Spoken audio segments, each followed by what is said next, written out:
Hello everyone, welcome back to the channel. Hope you are doing well and fine, and in today's video I'll be showing you how to create a QR code for Eventbrite event. So without wasting any time, let's just jump right on the video and make sure to watch this video till the end and follow the steps as well. Creating a QR code for your Eventbrite event is super easy and useful for quick access or check-ins.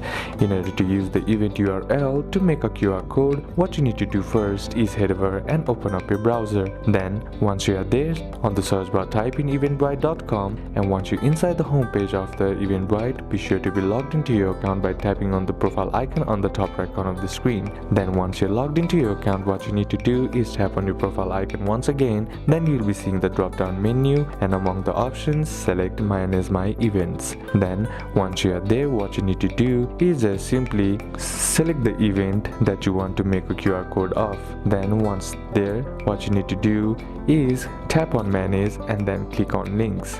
Then copy the event page URL. Then what you need to do is go to any free QR code generator like qrcodegenerator.com or goqr.me. Then paste the Eventbrite event URL in the URL field, then customize if you want, then click generate or download. Now once that's done, you'll be getting the QR code. All you gotta do is save the QR code image and save it or print it. So these are a couple of steps that you can apply, and that's it for today's video guys. Hope this video was useful to you. Leave a like if it did, comment down any questions that you have, and see you soon on the next one.